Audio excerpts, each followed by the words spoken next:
All right, what is up, everyone? It's the MLB Strategy Show.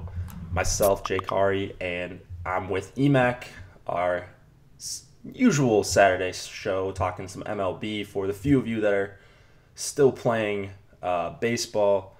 Time to make some money for tomorrow and give it all back in NFL. EMAC, how you doing this morning? I'm doing good. I actually missed out on us having our show last week. I was out in Vegas. You were doing some family stuff, I believe. We're starting early today because we both have interesting afternoons planned. You're going out with the wee ones of the Hari clan, and I've got some stuff going on for myself. Now, what I forget, it's not, was it apple picking, or it's not strawberries? It's not summertime anymore. It's got to be something. Yeah, we're going apple picking. My 3-month-old niece. So everything revolves around her now in my family, and we are all pretty close. But anything to get her to experience new stuff in the world, and my sister wants to take cute pictures with her. So we're just all humoring her, even though the baby won't remember a thing. No, it's fun, though. You get everybody together, and you kind of get to briefly relive your childhood of doing these family adventures, too. So yeah. Not a bad deal. We're going to talk about the main slate here. The early slate, there's some 1 o'clock games, but not all the sites are starting their slates at 1. There's some 4 o'clock games. Everybody's kind of agreeing on those. They're not great. We're looking at guys like Lance Lynn as probably your best pitching option. There's a 6 o'clock game, but everybody's jointly ignoring that one unless you're in the all-day slates, which, of course, I am. But we do have 9 games here at the main slate. Only one weather issue that's out in Texas again, where it is not hot. It's going to be in the mid-60s, and there's probably a 60% chance that this game rains out. Last night they got in, was it about 5 or 6 innings, and then they called the game with Texas dramatically crushing the Mariners. So we'll have to see what happens there. But let's kind of jump in. I know we do have the Osmo Evan Silva gracing the Osmo.com TV airwaves this afternoon here with Alex himself. I think Spags is Spags on that one? Spags, yep. Yeah, no, did you watch that show last week? I was in Vegas. Oh, so you probably didn't catch it. I was behind on my content consuming. But for those of you wondering, hey, look here, DFS education. We'll hold that up there. Drinking my new koozie here, my football koozie. It's we had some fun out there. Got to hang out with Manny, the Fantasy Cruncher people, Rusty, JM to win. It's JM to lean, and then Jeff Mans, of course, was out there. So that was my fun. So I got to meet other industry luminaries. Did not hang out with one Evan Silva, though. I was DMing him or trading texts the other day, telling Evan that if you guys listen, we'll do a little cross promotion for him since he's doing that for us. But he is with Ross Tucker on the podcast, The Fantasy Feast, and one of their users wrote this song called "Tears of Evan." So they had Tears Week, where Evan was breaking down how he would draft first season long or best ball by position. But this guy is very talented. He wrote a song to "Tears of Heaven" from Eric Clapton. And I was telling Evan, I've randomly heard that song on the radio like 3 times already through the first 2 weeks of the year. And I get the Tears of Evan lyrics stuck in my head for the rest of the day. But anyway, let's go in here. What I'm assuming you're doing your vaunted Minimax adventure today? Yeah, that's probably what it's going to look like after I get back from the old apple orchard with the family. Sit down for a couple hours and throw together a bunch of crunches and see what comes out. I'm going to need your help going through some of these pitchers, though. I can't find anything I like in the low tier. What are you playing MME tonight? You still got to get those crowns, right? I got to get the crowns. I'm within 1,000 strikeouts of getting my 333,000 DK crowns, MLB Achievement Award there. You will get to see my screenshot of 1.1 million crowns. I have to look. I think that's like worth 2,000 tickets, $2,000 in tickets or something crazy like that. So I just wanted to get the 1 million screenshot, which is tough to do now when it's $1 in play equals 1 crown outside of your little other milestone fund there. But it's going to be intriguing. So just quickly looking at it, for those of you looking for placeholders, if that Mariners game goes, because the weather is cooler, I think Marco Gonzalez is interesting, as is Mike Minor. Now, those guys are kind of mid-tier.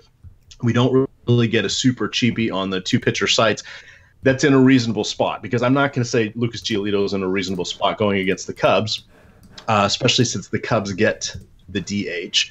Chase DeJong is going for the Twins. I really don't want to go there. He's going against the Athletics, and they kind of hammered one Jose Berrios last night, and Chase DeJong is no Jose Berrios. So we're looking at Jacob Nix going against the Dodgers. No, thank you. Jaime Barria going against the Astros. I think I'll pass on that one. And all of a sudden, we're down to the other Jose Urena, who is in my placeholder lineup right now. That's my cheap guy. So we'll get to that game in a second. We'll start at the 7:05 game. This is Milwaukee and the Pirates. We have in Pittsburgh here. Weather is much better today. I think they had a little in-game delay there last night. I did cross that game out of my player pool, and then outside of game stacks, I got rid of the Texas game. So I wasn't particularly following along there, but I do believe I saw that one went into a delay. Looks good today. It's cooler here on the East Coast. The summer, I think, is now in the rearview mirror. We are looking at mid-60s at first pitch here, relatively average humidity. We've got Zach Davis, who is a potential play, going against Trevor Williams.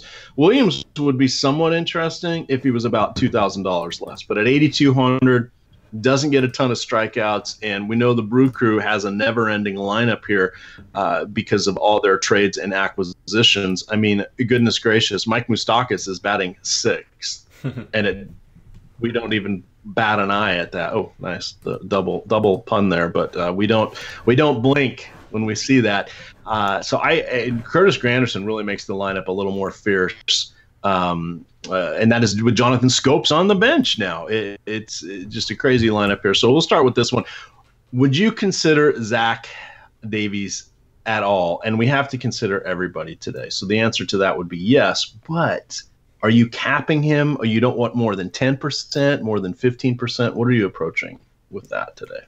If I'm playing like a single entry, and I'm echoing, I think, a little bit. So. Oh, all right. You're going to go on mute? All right, sweet.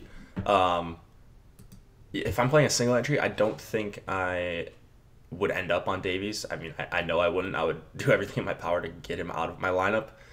But he is 5,600. He can throw 90 pitches. And this isn't the most feared Pirates lineup, I don't think. Unless I'm just missing something. Like, there are lefties in here with some power.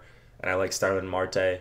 But Cervelli looks questionable for this game. If he's out, that's another little bit of an upgrade for Davies. So he's going to be someone that I cap pretty low, like 12, 15% at most. But probably someone I will have exposure to just because there's no one in this range. And I think if I had to choose, I think I prefer him over a Jaime Barria. So there's a rousing endorsement for Davies, but yeah, I don't really love the Pirates bat, so I guess Davies would be the guy I'm at least looking at in this low tier. Yeah, and without Jorge Polanco, who had season-ending surgery, obviously McCutchen has not been without them this season. They're just not a fearsome lineup. The reason we look to them so often is because of their pricing, and it's usually relatively generous. But there's not a ton of power here. Eric Dickerson. Oh boy, there's a throwback. Former Los Angeles Ram, Atlanta Falcon, and who did he play for? The Colts. Eric Dickerson, once upon a time, one of the best running backs in the game. But we're looking here at Colin Moran, who's not really going to scare us. He's home run or bust. He's like a poor man's home. Dickerson is just, he's fallen apart a little bit here since he left Colorado. He had his moments there with Tampa Bay, but they outright released him, and he's just been in and out of the lineup, not even really guaranteed there. Josh Bell's not going to scare anybody. Frazier's not going to scare anybody.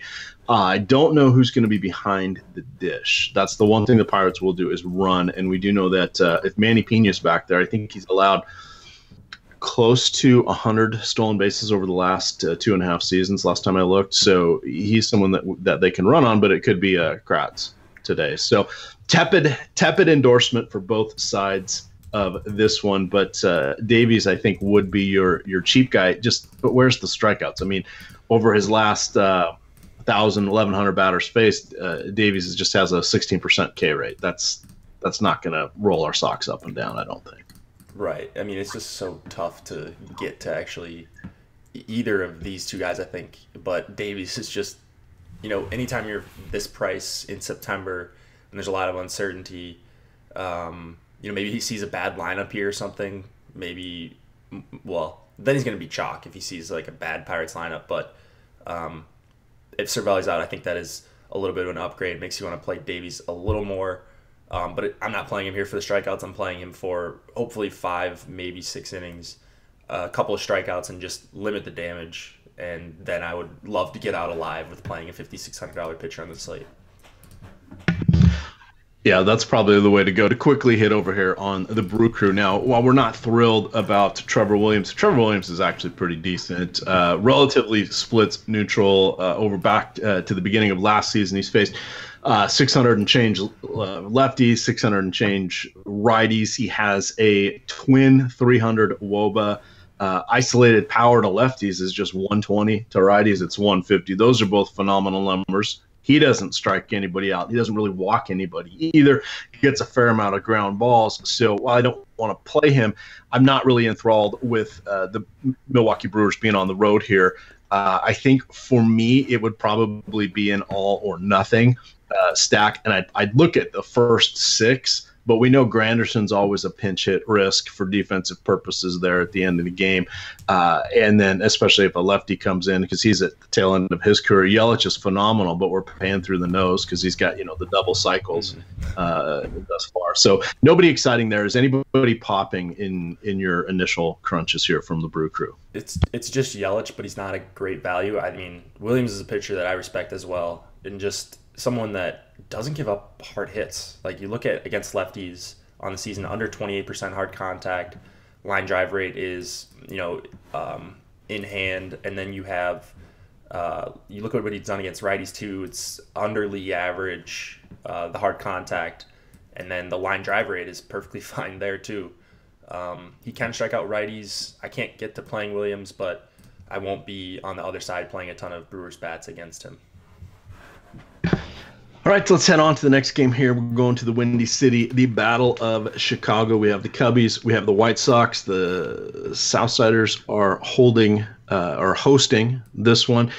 Lucas Giolito, what are we going to do with him? I think he's slipping again. He had a moment.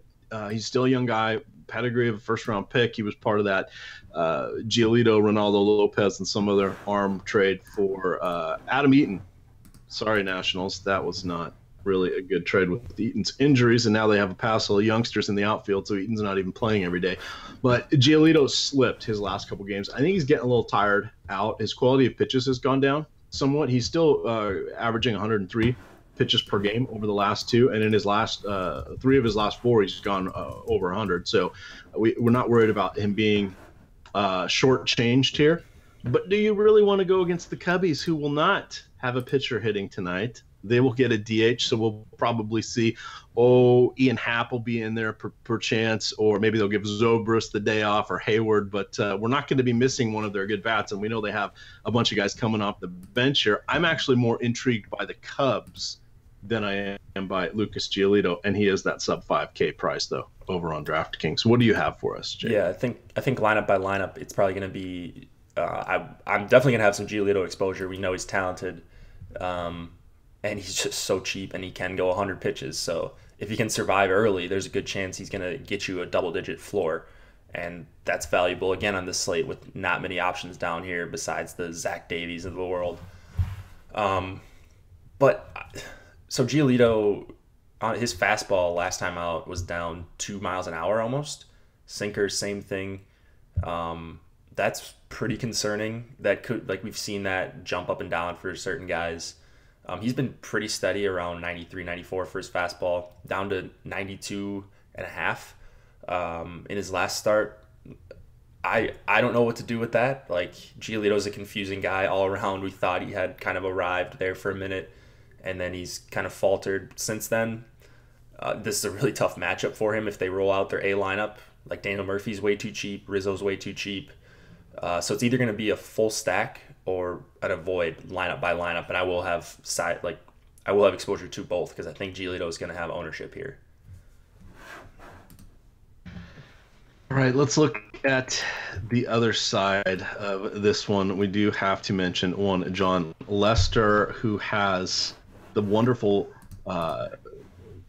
back of the baseball card numbers, shall we say, with his ERA and WHIP have been good, but we know the underlying statistics just are not there for us. The one thing we do have here, excuse me, with the Cubbies is, and I'm just calling up, we got to always look at the playoff standings to see what we're doing here. So they're in control of the Central. The Cubs are. They're a game and a half ahead of the Brewers. And then if we look at the wild card, they are not even really in consideration there. They're 5 games ahead, just doing some quick math, 4.5 ahead of the Cardinals. So point being, I think they're gearing up for their playoff run. Now, that means a lot of the times we'll see some of the pitchers go an inning or two less. And when we're paying full price and we need the strikeouts and all that good stuff, that can be a little bit of a tough one, a tough sell. We've got John Lester here who's checking in at 9,000, which I guess is a reasonable price point for what we're looking at here. It's not exciting. We're going to feel it's a little too expensive. But we've already kind of glossed over all the pitching. There's not a lot of great ones. And we will get September bats, Jake, that should help us out. So there's going to be a few literally $3,000 players in lineups tonight that will help us mitigate some of this spending on the top-end pitching. So dare I say, does John Lester make your short list? He does not. He's someone that rarely ends up in my player pool. It has to be very slate-specific. And I'd rather, I know it's not nothing, but $1,400 to get up to Patrick Corbin in just as good of a matchup is somewhere I would rather go. I think I'd rather go down to Fires for 600 less. And I just think, or Rich Hill for 500 more. I just think Lester gets overplayed, and I think he's been incredibly lucky this entire season, especially to righties.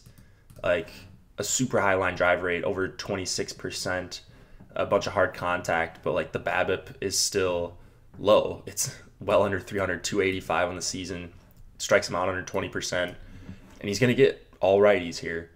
I know the bottom of this lineup isn't great with Lamar and Moncada from the right side, Engel, Cordell, but those top 5 are really appealing to me for the White Sox, and they're going to allow me to fit in 1 or 2 top arms like Verlander and Corbin. So the White Sox are a super appealing stack because of their pricing, and because I think the matchup isn't as bad as it seems when you just look at Lester's surface numbers. The under the hood stuff isn't all that great. Yeah, if we can if we can get a Wellington Castillo in there in the heart of the lineup, that's going to be a nice one. He is someone, if he is in the lineup, I do want to point out he's a minimum. He is 2,000 over there on FanDuel. So don't worry about, I don't want to play a catcher. He's like a designated hitter. So go ahead and put him in your first base catcher slot there on FanDuel. On DraftKings, he's 3,300. Yahoo, he's 7. We love these $7 players over on Yahoo because that's what makes it possible to get these top-end pitchers. So here's somebody that's going to be in the heart of an order. We can cross off the backstop position with someone who is a solid hitter. Now, it's not the easiest of matchups against Lester, but he does have the platoon advantage, and we know that he has some pretty serious pop. He's checking in with a 200 ISO over his last 150 at-bats against Southpaws. So I do like that. The lefty, Jose Abreu, rough season for him. Mm-hmm. Surgery for testicular torsion. It means his boys got tangled up. That's not good. And now he has some sort of infection from an ingrown hair on his thigh. God.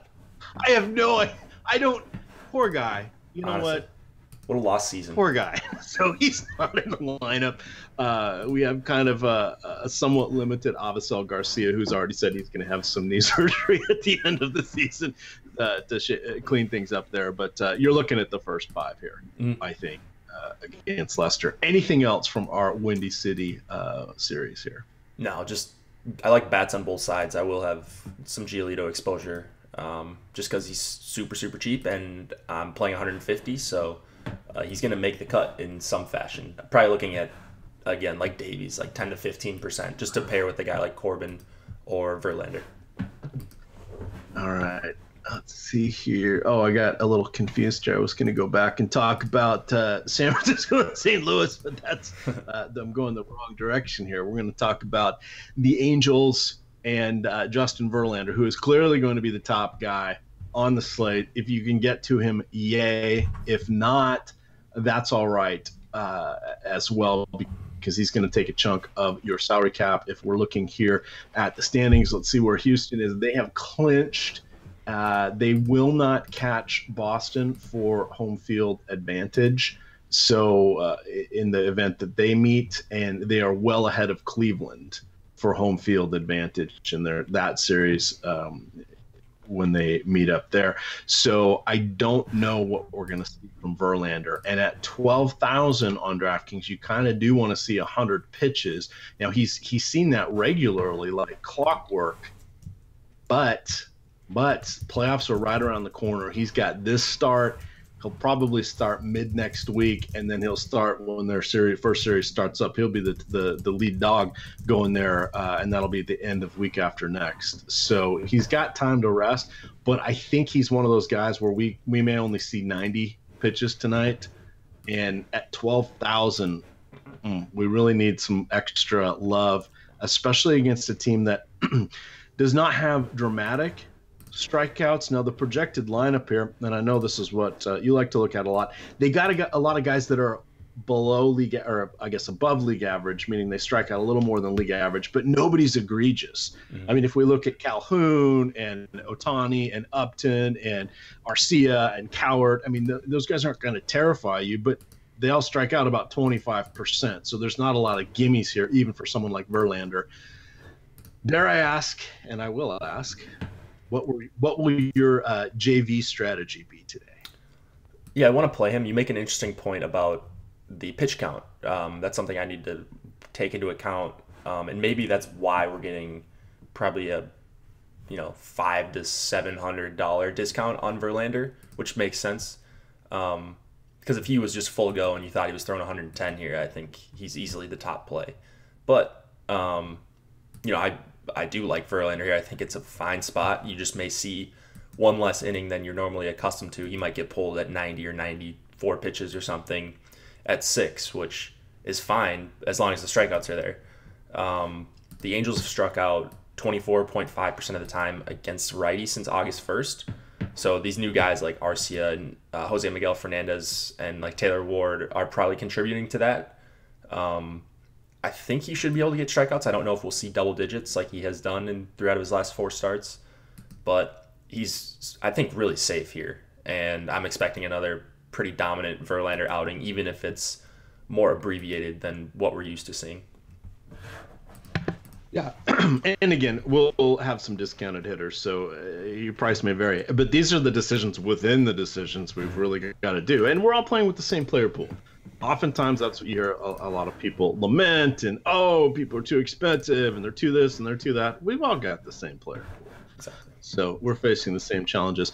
On the other side, I really don't think I want any of the Angels hitters, because even if we have an abbreviated Verlander, we still have a solid crew of bullpen arms there for Houston, and it just not particularly worth it in this matchup, in my opinion. On the Houston side, though, we do have Jaime Barria here that has exhibited some just, well, I think the technical term is he's been bitch slapped by fellow righties this season, which is not really what happened to him in the minors. He splits neutral or still a little bit better against righties than lefties, as would be expected in the minors. But through 250, he's faced 250 lefties, 247 righties. The righties are just crushing him. 360 WOBA, 210 ISO. Lefties, on the other hand, 280 WOBA, 130 ISO. Where is that coming from? The strikeouts are, he's about league average, so nothing really there. His walks, nothing overly egregious. little less ground balls than we'd like to see, a little more fly balls than we'd like to see, but it's the righty power that has just been phenomenal. And here we've got Springer, we've got Bregman, and we've got White, who all are good against righties themselves, particularly Tyler White. Now, granted, it's just 200 plate appearances, but he has just shy of a 400 WOBA and a 270 ISO. My home run of the day, I'm getting this in here now, is Tyler White. All right, I like it. Definitely a contrarian option, righty-righty. I think people will see the righty matchup with Berea and maybe not be super high on the Astros, but I think I'm right there with you. I didn't realize how Berea had gotten knocked around by righties. His WOBA is, 80 points higher to righties than lefties this season in, over 125 innings or so. 11 home runs to righties. Like, he definitely has issues with the home run ball, and a bunch of really good hitters like Bregman, Springer, Altuve, Tyler White, you mentioned, Gurriel does most of his damage against righties as well. They make for a really fun stack in GPPs. Yeah, and I've watched a few of Berea's starts because I played him, I think, his first 3 against the Mariners, and I think he's faced the Mariners some ungodly number of times, like 4 or 5 times. He just keeps ending up facing them in his rookie season here. But at first I was taking him because I said, well, he should suppress the righty power there. And they just, if you watch it, it's not like he's a bad pitcher at all. He's still a young guy. He's a decent guy. But the balls, when they get hit, they just hit him on the screws, and they go for extra base hits. It's not one of those where you're like, oh God, this guy's shaky and we want to take on him and target him when you're watching him. Now, of course, my untrained eye doesn't know all of this, but you watch him, you're like, yeah, he looks like a regular pitcher. I don't see any perceived weaknesses. It's just when the balls are hit, they're hit very hard, and they go where the defenders are not. So I like the Houston stack here. I'm hoping, fingers crossed, the righty does scare away the casual players. But are there any casual players left with 9 days to go in the regular season here? That's the question, right? So, it may just be people like us who are doing, a good amount of research. We kind of have a good feel for the MLB at this point, 5.5 months in. I don't know that it's going to go completely overlooked. That's a good point. And they are, you're getting a discount on the Astros. It seems like for the last couple weeks, no one above 4,800, even Bregman's price, who was up around 1,000 more expensive a few weeks ago, has come down significantly. So I think it's a really good time to pounce on a team that's gearing up for the playoff run. Indeed.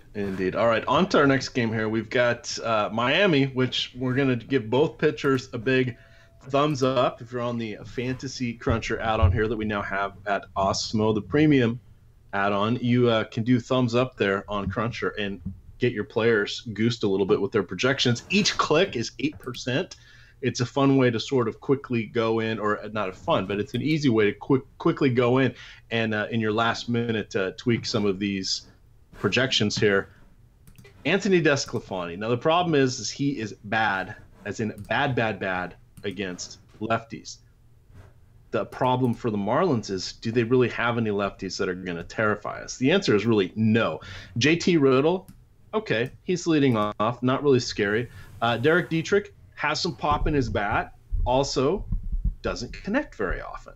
Okay, so we're okay with that one. And then we've got Ortega and Sierra down there at the end that are youngsters that are just not scaring anybody at this point. So all of a sudden, the weakness turns into a bit of a strength. Plus, we have a massive ballpark upgrade here. Good God, is it funny? Where are you at for this one? Yeah, I mean, just because I don't feel good about any of these options in the lower tier, you see a bunch of righties for the Marlins and a bunch of lefties, and not much power with no Justin Bour there, obviously, anymore. I think the guy I'm most worried about is probably Derek Dietrich, and when that's the case, in a huge park with the wind blowing in, it is pretty appealing. Now, I think that Desclafani will be pretty healthily owned, just because he's a guy that, for whatever reason, he gets a lot of ownership. Like, I remember a couple days this year where he's been legitimate, mega chalk, and I don't understand that. So if he's 25-30%, then I'm probably going to come in well underweight. if he's 10 to 12, then I'll probably be right around that. I think he's fine for what he is. I don't expect him to give up a bunch of power here. And it's just a bad team with a lot of righties. Yeah, the only thing that may keep people away from him a little bit is his game logs, which, they're not that great. If we look at his last 4, he's been single digits. DraftKings scoring, he's got, eyeball on it, about 23 total DraftKings points. Now, the good thing is his last 2 starts, he's gone 94 and 89 pitches. Of those 4 starts, 2 were on the road. 1 was in St. Louis. 1 was in Milwaukee. Those are good teams. He hosted the Dodgers and got knocked around by them.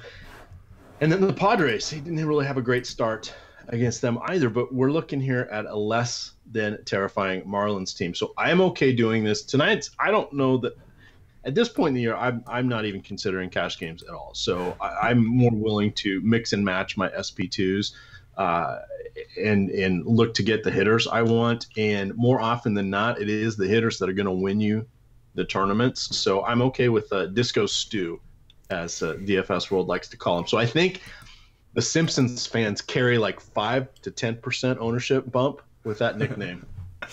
That's my assessment here. So on a price per pitch, he's reasonable. Your mileage may vary. We're going to be doing cartwheels if he makes it through the 5th inning. But again, matchup, ballpark, the roof will good chance the roof's going to be open there in Miami, but it's still a good ballpark shift.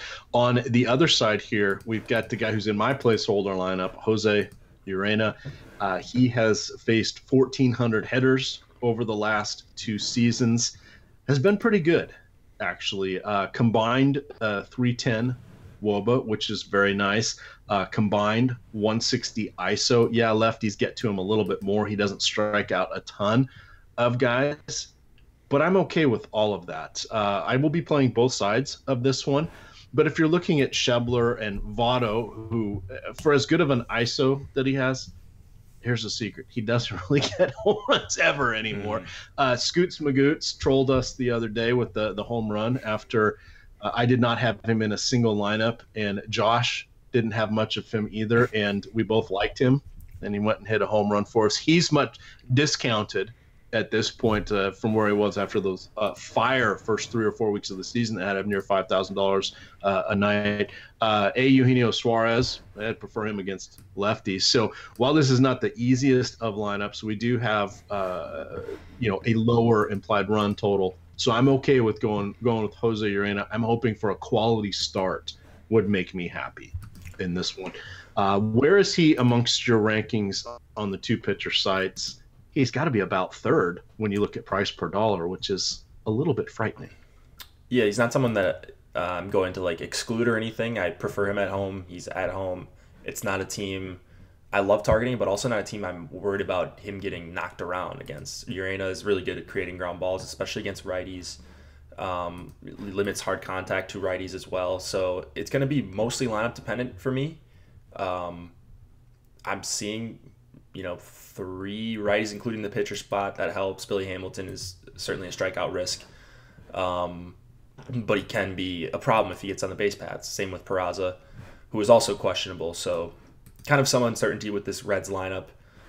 But Urena, he's just a fine play. If he was 6,600 like Desclafani, I'd probably be way more likely to play him because I think I'm going to need that extra 1,000, and I don't want to pair him with someone not named Corbin or Verlander, I don't think.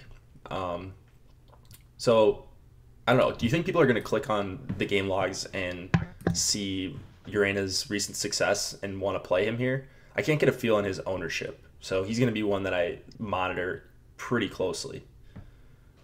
I'm guessing he'll probably check in at 20 or 25% because I think he's going to be amongst the SP2s probably the least terrifying option, which is how I think we're going to be judging our SP2s tonight. So we'll see, but we will. I think the first run of Osmo ownership projections will come out for the later games. They'll come out around lunchtime here. We've got, of course, the 1 o'clock 1 o'clock, 4 o'clock, 6 o'clock games. Yeah. That'll be a mixed bag, but we do have that behind premium paywall, the Osmo presented ownership projections, as well as the FanVice projections for baseball, for football, for golf, for everything. It's a good deal there. Jump behind the paywall. I know we put a lot of stuff in front of the paywall. The really good stuff is behind the paywall here. I think we can get out of this game. Let's talk about the Boston Red Sox, Cleveland Indians. We have Rick Porcello. I really don't want to take him against Cleveland. On the other side, we have Mike Clevenger. It's going to be lineup dependent. He's right there. He's in a built-in pivot going away from Rich Hill. But what are we going to see from Boston? Are we going to see the Pawtucket All-Stars, or are we going to see a better squad? Now, they just clinched. They had their hangover lineup in there already. We'll see what happens. But this is a lineup I don't really want to tangle with. So I think unless you're just doing a direct pivot off of Rich Hill and trying to get cute, I don't think I'll be looking at Clevenger. And he's someone I'm a big fan of, actually, throughout the season. But, of course, I think we're a big fan of a guy that gets to go against the White Sox a bunch and Kansas City a lot, etc. But he's been pretty damn good over his last stretch. I'm just checking to see. He has not faced Boston yet, but he is up to 30 starts. This is one of his highest workloads of his young career. So we'll see. So for me, tournaments, a pivot, there is a reason to play him. Could goose him a little bit depending on what we see here from the Red Sox for their lineup. It would not shock me if Betts or JD or Moreland, one of those their key players, Benintendi, is getting a day off. My guess is they won't dump the whole lineup, but they may have give each of these guys kind of an every other day until we get to the end of the season here, just to get them fresh, healed up from the various nicks and the long 160-game season here. What are you looking at for Clevenger, and are you good with just Xing out Porcello right away? Yeah, Porcello, definitely I'm good with Xing out. I like Lindor, Brantley, Ramirez against him a lot. The problem is I don't know how I'm going to be able to afford them if I'm not going to one of these dumpster divers like Desclafani or Giolito or Davies. So that's going to be how I get to Cleveland bats when I do. Clevenger, yeah, it does depend on the lineup for me. Like if they roll out another, like you said, was it Pawtucket All-Stars? Then yeah, like I would absolutely roll out Clevenger, and he'd probably become closer to the ownership we're expecting for Rich Hill. So even if one of Betts, JD, or Benintendi is out of this lineup, then I think I'm a lot more likely to give Clevenger a look. And I'm not the biggest Rich Hill funds to get you there at 9,500. Whereas Clevenger, he has a ton of strikeout upside, and he's going to come at low ownership. So I want to see one of Betts, JD, Benintendi out of this lineup, and then I'm a lot more likely to go to Clevenger. But if they roll out the A-plus lineup, it's going to be really tough for me to have any exposure at all. Yep. Signed and co-signed here. Let's cruise along to our next game. It's the 8 o'clock game. We've got the only weather game here. It's Seattle in Texas. Of course, that was an abbreviated outing last night. It's looking like a decent chance of showers throughout the day. Of course, it is Texas, so if there is the wind, it can move those storms around, and if we get a good little band, they can get this game in. I'm actually interested in the pitchers here. We've got a pair of southpaws with Mike Minor and Marco Gonzalez going on the mound here, and while it's not the easiest of matchups for either side, I do like the fact that it's about 30 degrees less than considering their price built in to absorb some of that risk, because we are still, again, on a questing for the SP2 or 2 somewhat discounted pitchers as we look to, 1, be different, and 2, get us some hitters tonight.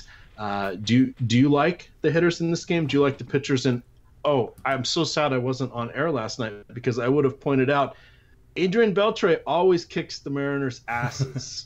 I swear he has more stats against them in his career than he did for the 5 seasons he was with them. As a long-suffering Mariners fan, I do want to point out that after his roid season, his roid-enhanced monster season back there in, oh good God, the early part of this millennium, he was horrible there. He did not work out, shall we say, once he got that contract. But he's on the downward slope of his career. He's going to retire at the end of the year. But he had a 5 RBI night and a home run last night. You bastard. You bastard, Adrian. Yeah, that used to be pools against the Cubs when I used to watch like every single Cubs game, no matter what. He just crushed it every time. It seemed like when he was on the Cardinals. Uh, Pitching here, I don't think I can get to Minor. I'm just really, really worried about Cruz, Haniger, and Segura and Healy to some extent as well. So I just don't like how the lineup sets up for Minor. If there were more lefties in here, I would probably be more likely to give him a look. But you're not really getting a huge discount on Minor either. So in this price range, I prefer Fires. If I can't get up to Fires, I think Marco is actually the guy I want to go to here. As you mentioned, not the normal Texas weather we're used to seeing. And Marco's swinging strike rate is up over 12 his last 2 starts. I know it's just a couple starts, but he was someone I really wanted to jump on. I think it was right after the All-Star break. Josh and I did some research on stream, and he had been, I can't remember which pitch he had been throwing better, but it was getting a lot more swings and misses. And so maybe he's doing that again. He's someone that deserves a deeper look, I think. And then all these Rangers do strike out quite a bit, like Chirinos, kind of Falefa. Profar not as much on the right side, but Odor, Chu, DeShields is a strikeout machine, and Gonzalez strikes out righties at above league average rate as well. So he's appealing to me at 7,300. I like him in that range. Yeah, and this will be the 4th time Miners faced the Mariners. This will be the 3rd time that Gonzalez is going against Texas. And again, for me, this is just more of ownership strategy, because if you're looking at their game logs, they're not great against their respective matchups for tonight. But recent histories look good for both of them, as you've pointed out. So I'll take that. As they say in golf, the recent form has been good. With regards to the hitters, yeah. Go with the platoon advantage, and feel free to play both sides of this one. Just note that the weather does make a big difference here for Colorado. We have a good question here in chat that we'll use as we transition here to our 9 o'clock games. We have from Gordon Kennedy. He says, do you ever just dual position players to isolate the position in your crunches, and why? My answer would be, it depends. Now, when I will do it, and I have done it a fair amount, it's when I'm trying to create a certain stack that I want amongst the players, or if I have a player I want at a specific position. Like I may only want to play Travis Shaw at second base. I don't want him coming in at third base, so I will flip him to second. If I'm looking at some of the teams like the Tampa Bay Rays, or even going back to the Brewers, where they have a bunch of guys that are first base and outfield, I may put guys at one or the other position just to get a certain build that I want when I'm doing a heavier crunch. How often do you tweak and isolate a specific position when you're doing your crunches? Yeah, almost never.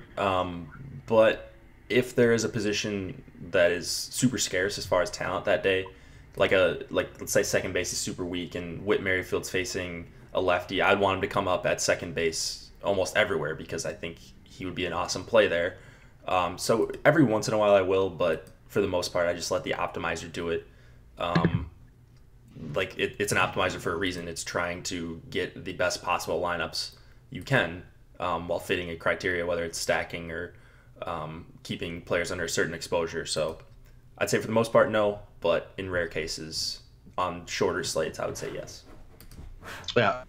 So putting in perspective, I probably do it once a week would be my guess. So not never, but it's not all the time for me. On to our other 8 o'clock game here, which somehow I had in my mind was the 9 o'clock game. We have the Fightin' Patrick Corbins going against Mr. Senzatella. Have you ever seen The Power of One, that movie? I've not. Probably too young. Probably came out around the time. It's an interesting movie about apartheid, South Africa. They have a song in there. It's called Senzania.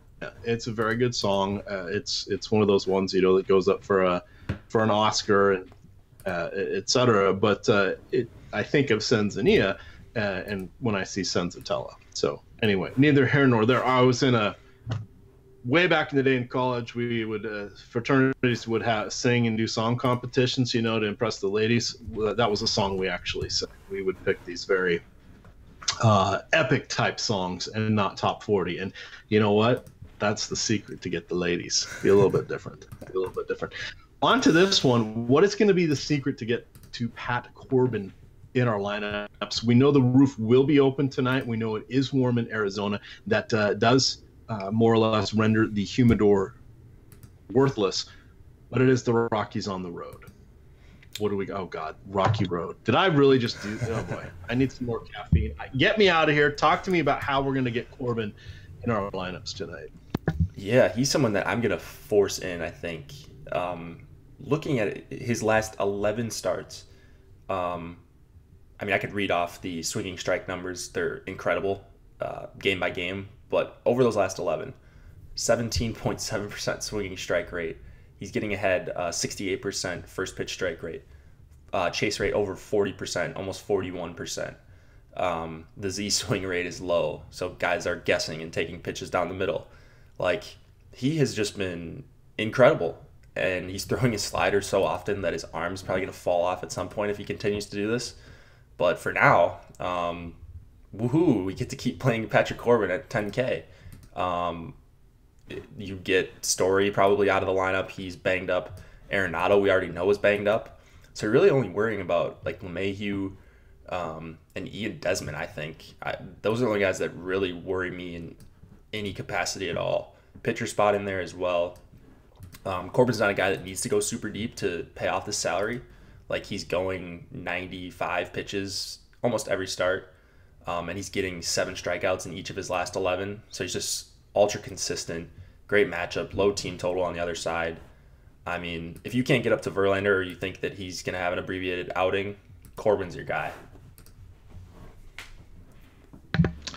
I definitely agree on that one, and I'm just checking out here to see. This will be the 4th time he has faced the Rockies, but as you mentioned, we might be seeing somewhat of a different Rockies lineup here, depending on the health of some of these guys. And hey, Matt Holliday, yes, that Matt Holliday is going to be in a prominent lineup position tonight, most likely. So that kind of says it all. I want to say he's 38 or 39, but there we are with that. On the other side here, with going to the Arizona hitters, I have an irrational love for Daniel Descalso, so he will be in a ton of my lineups tonight. Last year, David Peralta was actually the player I played most on DraftKings per the little email that they send out at the beginning of the season. So he will be no stranger to my lineups. I do like the switch hitting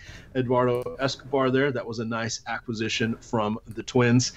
I kind of like the Diamondbacks here. I like the fact that the roof is going to be open. That may boost things a little bit for them. Yes, the weather and such will be potentially working against Corbin as well, but we're looking for strikeouts here, which is why I'm still good going with Corbin, and strikeouts are the currency of the realm in fantasy sports baseball.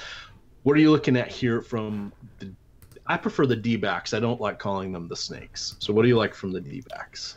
I think Peralta is the one guy I really, really love here. Goldschmidt is cheap enough, as is Pollock, and they're just really solid hitters. But for whatever reason, Goldschmidt, mostly against lefties, but he just strikes out a ton more at home. I don't know what it is with him, but Laffy pointed that out to me the other day, and it's pretty crazy, the splits he has at home versus away. It makes me think there's something to it. Do you have any interest in Senzatella at all? I'm just looking at the plate discipline stuff over his last 3 starts, at least an 11% swinging strike rate in all 3. I mean, the results haven't been great, but I wonder, is he changing something? Like, did he make any sort of tangible change that we could point to and say, this guy might be a different pitcher? Because he literally had 1 double-digit swinging strike rate in any of his like prior 15 starts, and then all of a sudden, bang, bang, bang, 3 in a row. So, I don't know. Am I missing something here? Is this something that you looked at all? For Senzatella? Mm-hmm. The opponents. It's the injury decimated Giants were 2 of those 3 opponents. Yeah. I'm gonna chalk it up to that. I have not looked at a particular pitch mix or if anything is different here. That's something that I'm sure Adam will, because he loves doing that, and he is writing the deep dive today, which will be posted probably around 3:00. So he is our key. He's going to be our guide getting us through this plethora of putridity as our SP2s. So I'll drop a note to him and see if he wants to take a peek at that and answer that question. That's not something I've looked at, but Senzatella is someone I have considered on and off throughout the season, only when he's away from Coors Field. And the matchup really has to be right for him. So we're really only looking at him, in Petco or in AT&T Park for his stuff there. But that's a good point. So let me make a little note here, and I will reach out to Adam. Sweet. There we go. See, that's the cool stuff.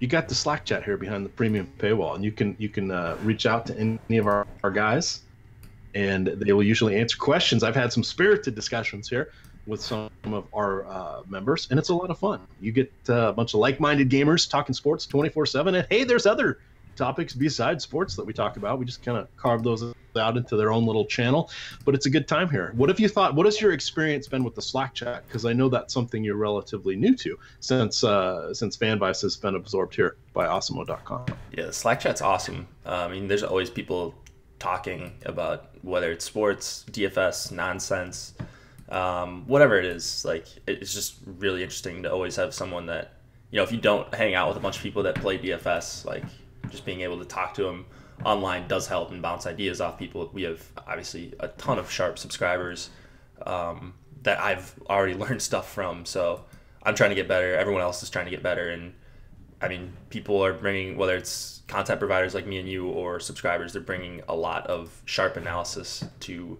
the Slack. All right, I do know that we do have the upcoming show here with one Evan Silva, yes. So we'll wrap up our last two games. We've got the Mr. DeJong, former Mariner, is going against Oakland. Target a bunch of the Oakland hitters against him. DeJong has only got 160 hitters faced, but he gives up a lot of contact, not necessarily hard hits. But he doesn't have a great ground ball rate, doesn't have a great fly ball rate. He walks a boatload of players, doesn't strike anybody out. So I think we can go up and down Oakland's lineup. And then on the other side, this is where we want to spend a moment here. Mike Fiers, wow. I guess change of scenery out there to Oakland has improved his lot. Of course, the ballpark is great out there, but he's been pretty solid over his last 10 starts. What are you doing with Fiers tonight? Whenever he's pitching at home and he's reasonably priced, I think Fiers is going to be someone that's in play. Now, we've only got, I was going to say for the rest of the season, he's probably only got one more start, and I don't even know if it's at home, but I want to cash in my Fiers at home dollars here. He's someone that I was targeting against, and you just can't really. His stuff really translates well to pitching in O.co. I mean, he's a fly ball pitcher, but those fly balls are going to get up in the air and die, and he's going to get a lot of deep flyouts. But that's perfect. Like, this is the perfect place for him to pitch, and you've seen it in the results. The swinging strikes go up at home. The xFIP goes down. The hard contact goes down to some extent as well. So I just want to target him against a bad Twins team that's, I mean, they're playing AAA guys like Astudillo and Pettit. They've got Jake Cave batting third. I mean, he's a guy I like, but not batting third just yet into his career. Same thing with Grossman. I don't think he's very scary bat either. Well, hey, let's put Logan Forsythe in the mix as well. Did you know if you add Robbie Grossman and Logan Forsythe's isolated power together, it still does not top 140? That's their combined, adding them together, not averaging them, adding them together. That's insane. Kepler should be a good hitter. I mean, right? Yeah, Kepler's going to be good. Cave's going to be good. But the cupboard's bare, really, after that. Now that the Dozier's out of town and Eduardo Escobar's out of town, and Eddie Rosario, is that the right name? Anyway, he's hurt. He's been shut down for the rest of the season. So this is a pretty weak lineup here. So Fiers is definitely a solid play. Last game of the night, Rich Hill was everybody's darling last night. He got pushed back for Ross Stripling. Boy, that one did not end well. I turned my games off and went to bed pretty early as Stripling had a poor night, but I love Rich Hill in this matchup. I, of course, also am a huge Hunter Renfroe fan, and I do like Franmil Reyes, so I will be looking to sprinkle in those guys here. Dodgers do have a really good bullpen, and they are playing for trying to stay ahead of the Rockies to clinch the West. So we know that Dave Roberts has a quick hook. We know that they have a good bullpen. There is some risk here with Rich Hill, but hopefully the Stripling crash and burn gets a few more people away from Hill than what we were looking at last night. But we could see Hill in the 35% on the two-pitcher sides for the ownership level. It's our last game of the night. It's the nightcap. What are you doing with Mr. Hill? I think we're just going to see a very, very chalky Rich Hill here. And that's fine. I think it's a fine spot for him. I think he's pretty safe. There are some guys that worry me like Myers, Renfroe, and Reyes. And I'll have exposures to those guys as one-offs and dynamic duos because I think it makes sense if you're fading a possibly 40+% Rich Hill. I just so much prefer getting the $900 and spending up to Corbin, who just has nuclear upside that I don't know that Hill has. So it's just a pretty easy decision when I'm expecting Hill to have a ton of ownership. I don't know, where do you feel the ownership comes in for Rich Hill? I think he will be the highest owned pitcher this evening, but I think with Verlander, with Corbin being just a little bit more, it's going to diffuse a lot of the stuff, a lot of the herd. I think just because there's not really that good cheap second pitcher, and there's really not a great mid tier. So we're going to have to each plant our flag on one of these top end guys. And I think I'm hoping that enough people are not willing to get up to Verlander or get up to Corbin.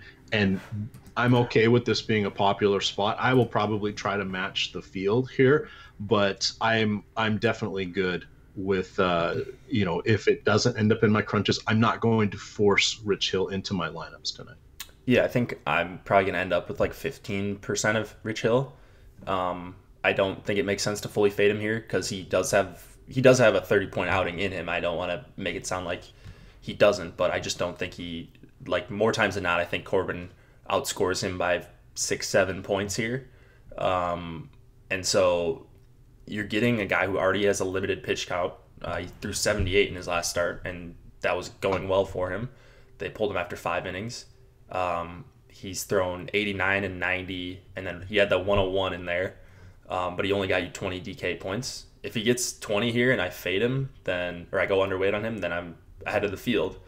He starts getting up 25, 30. Okay, now you're going to need a big performance from a Corbin or Verlander to offset that. But that start where he got 30, he went 6 innings with 8 strikeouts on 90 pitches, like 2 hits. That's about as perfect of a start. And yes, it was against San Diego, but that's about as perfect of a start you can ask for. I'm just betting against that he does that again. So he's going to be limited for pitches. I don't think there's any doubt about that. Would you agree?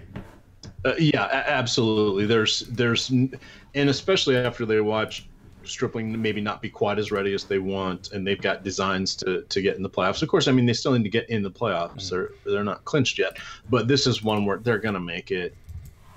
There's question marks about what they're going to do behind Kershaw because everybody else is kind of about the same. There's no clear-cut number 2 guy here. Hell, all of these guys could have number 1 ace-like performances with Ryu and Hill Buehler, but who's the number 2 guy? And they're going to want depth because I have a feeling we're going to see a lot of 4-inning outings from these guys in the playoffs, and they're going to lean on their bullpen a lot. So we'll have to see what happens. Hitting, love the Dodgers. They can go very righty. They can go very lefty. Of course, they'll probably go heavy lefty tonight. They're spendy, though. Their top 5 guys are a little more expensive. Hey, maybe that'll curb some of the appeal. Let's see. Michael Wilmoth says their late-night hammer was limp AF, and you all know what AF means. He is correct. That was not very exciting last night. Look at this. Yasmani Grandal and Bellinger are in the bottom third of the lineup. It's an embarrassment of riches. It really the Dodgers. So enjoy. Spread them in up and down. Yeah, love the Dodgers. I think they're probably the top stack on this slate. Maybe them and the Astros up there, but they're expensive, and they're going to be tough to fit in. So this is another reason why you probably want to consider if you're MMEing Davies or a Lucas Giolito or someone like that. It's not pretty, but as you said before, the hitters do win the GPPs for the most part. So if you get a 10-run performance out of them, even if they get pinch hit for later in the game, it's going to be hard to overcome that even at these crazy, crazy prices. All right, we do have to clear the airwaves here because we've got the Evan Silva show coming in, so we're not going to do any crunches here today, but not to fear. We're here in the Slack chat, and we did this show early because so people would have time to consume it throughout the day. They can watch it before or after their college alma maters take the field for football Saturday here. Jake's going to be doing some fall festival excitement, but we will be in Slack chat, and we'll know more later as the lineups start to come out. That's going to help us identify our SP2. It's going to help us find a couple of the cheap hitters that will end up playing tonight, and that will be something where lineup construction tonight feels a little more important than it does regularly. We also don't have percentage projections out yet, so we're not going to worry about the crunches.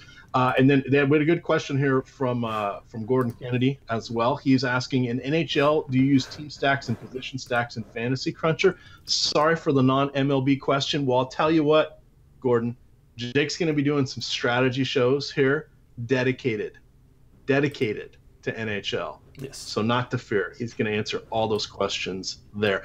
So reminder, we've got the Evan Silva show. We'll have free this week 2 articles coming from yours truly here that I'm going to write this afternoon about the single game slates for prime time for Sunday night and Monday night football. And boy, are we looking at some offense finally, yes, as opposed to the Thursday night game where touchdowns were hard to come by unless you had the birth of your child and a birthday. Or we're in revenge against a former team. Those are the only people that got the touchdowns. But we've got Detroit, we've got Fitzmagic, we've got Tom Terrific, and we've got Roethlisberger, and maybe squeaky wheel Antonio Brown, who was a little miffed that he only got 17 targets in the last game. I don't know how they're going to get him more, Jake, but that'll be what we're looking at this afternoon. Those will be posted, I should say, later this afternoon. I'll be looking at that as I round up some lunch here. Get us on out of here on this fine Saturday. Yeah, guys. We will have all the MLB content, NFL content out later today. Osmo will have his lineup card article. We will have the rankings, projections, daily game plan. That's got the weekend content schedule in there. So check your email, check your spam folder for that. It should be coming out actually momentarily. Watch On the Contrary if you're an NFL DFS player. Obviously, Alex, the top DFS player in the world, Awesome Baker. And then Evan Silva's going to be on that. So it's like you've got the news and like just the guy that knows everything about football. You got Chris Spags kind of keeping everything in check and carrying the show very well, as he always does. And then Alex for the DFS knowledge. So it's just a really good dynamic. I hope we continue to do that because I had a really good time listening to that and kind of hearing Evan and Alex pick each other's brains was a super cool dynamic.